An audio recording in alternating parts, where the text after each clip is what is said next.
Welcome back. If you've just joined us, you're watching Channels Beam, and our focus today on the program is the declaration of assets by public officials and with respect to the trial of the Senate President. That was how it went down on the Hangout, but now we're being joined in the studio by a legal practitioner, Temitope Atiba.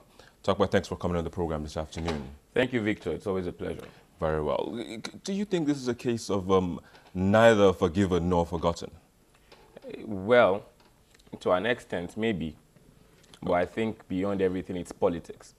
Why do you think so? It's politics playing out because, well, if you look at it, I'm sure Mr. Saraki is not the first public office holder that probably didn't declare assets or he declared anticipatory assets or under-declared his assets or had issues that probably should go before the Code of Conduct Bureau. However, if you look at the political atmosphere, particularly concerning the Senate or the relationship between the Senate and the APC, you know, that is enough ground for people to insinuate that what is going on now is more of politics than any other thing. But be that as it may, one must also consider the fact that it is also the rule of law playing out in another aspect, because really, if the CCB has an issue with what you've declared, then they have the right to take you before the Code of Conduct Tribunal, which is what is playing out. So, well, it's two sides of a coin. But even before the trial, there was a court injunction, there was a ruling by a court saying that torpedoed the trial, but the CCB still went ahead to take the Senate President to honestly, the tribunal. I'm not sure. I'm not sure if that court order actually torpedoed or affected or, you know, even halted the jurisdiction of the Code of Conduct Tribunal to proceed. However, I've been privileged to see a copy of the order of that court.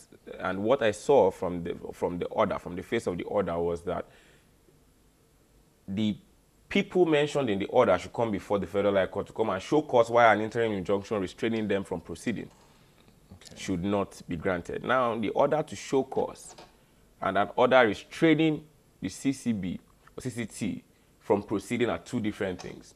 So if I tell you to come and tell me why I should not grant this order against you, it's different from me actually saying I grant an order telling you not to proceed.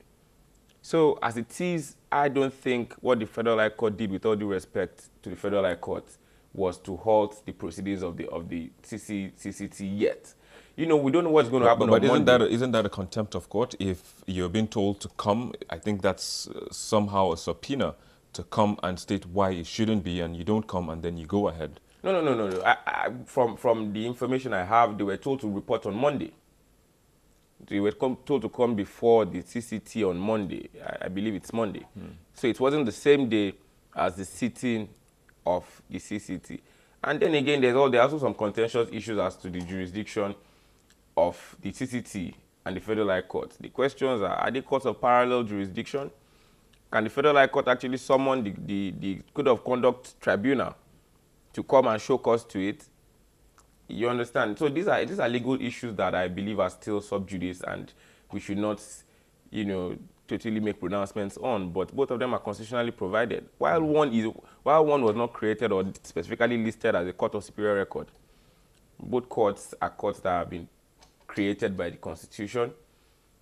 I'm sure my lords in the law court would be able to now define and tell us if they are courts of contemporary jurisdiction or not. But one more thing we should notice is that the bench warrant that was issued, from what we gather from the pages of the press, was immediately appealed to the Court of Appeal. Now, if you're appealing from the CCT to the Court of Appeal, and you're not going to the Federal High Court, then that means that it shows that their jurisdiction, if not parallel, is you know, they look like they are contemporaries, but it's sub judice, and we'll leave that to the court to determine. So do you think this is one of the flaws in the Nigerian judicial system that has hampered so much and so many cases from being prosecuted properly? Because if you look at the whole thing, a lot of cases like this, they come up, but then you have injunctions, you have issue of stalling cases here and there. Could this be one of those constitutional probably discrepancies that have halted or even hampered the progress of Nigeria's democracy and political process? Well, honestly speaking, we know that there are so many things in the Constitution that we need to still visit. But as far as I'm concerned, I believe that the CCT is in the Constitution for a reason. It's been there. In fact, it was the first anti-corruption or moral body, the body that was created to ensure to benchmark morality in our public sector. Now, what I think we should do is harmonize all this. You know, you have the CCT, the Federal High Court. You have duplicated issues. So if you can say, okay, now we'll create this special court for corruption, as they have said they were going to do during the campaigns, if you can successfully do that, it will go a long way in, you know, limiting what a lawyer will go to court to go and question or go and challenge. But be that as it may, no matter what you do, lawyers will be lawyers, and there are always more than two sides to some stories. So if you have an argument for, trust me, there might be 5 arguments against it. It's neither here nor there. But in this case, just in wrapping up now, in this case now, Yes. what do you recommend? What do you think is the right thing, or what do you think could have been done or should have been done?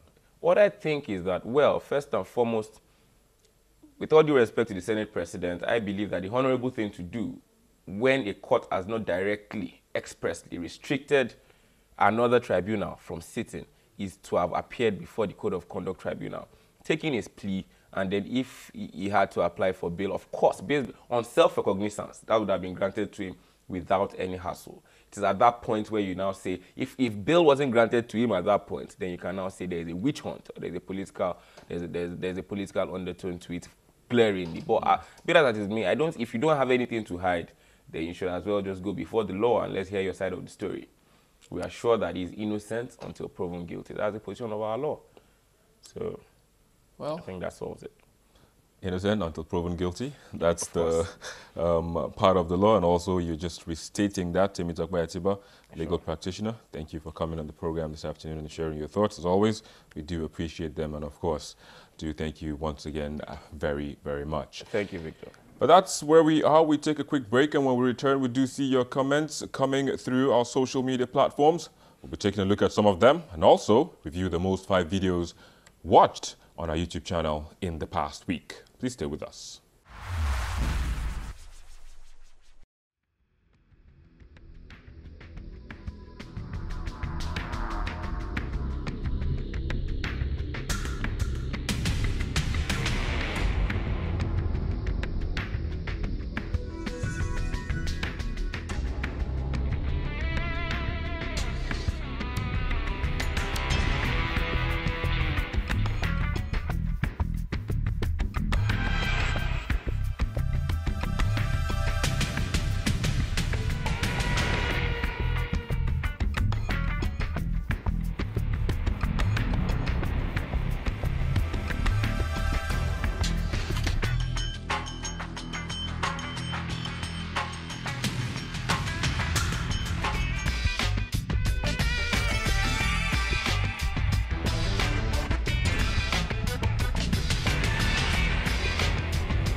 This week's top 5 videos begins with a fake drug manufacturer showing officials of NAFDAC how he produces his counterfeit drugs. The public is not enough for you to buy the drug with a panel on it.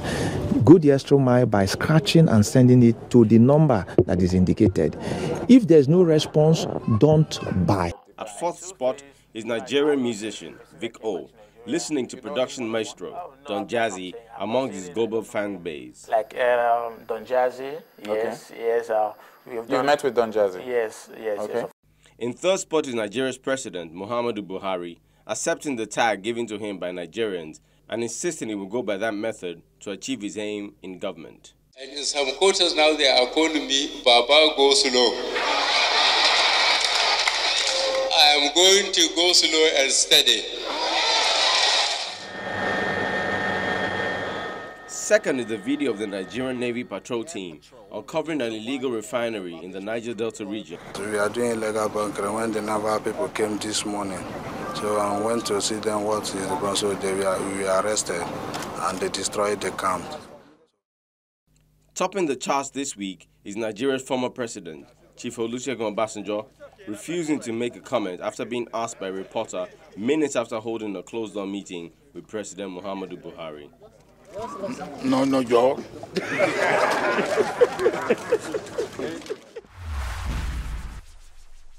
Now, since Nigeria's return to democracy, the country has produced presidents, vice presidents, senators, members of the House of Representatives, governors, ministers, and other office holders that law requires them to declare their assets before the Code of Conduct Tribunal. But what Nigerians will be waiting for is to see if the Code of Conduct Tribunal will open all cases, including those that stole money from state treasuries and are holding the money while states are rescheduling the debts instead of recovering. Well, we end today's program on this note, but don't forget it continues online via the social media addresses showing on your screen. Thank you for watching. I am Victor Matthias.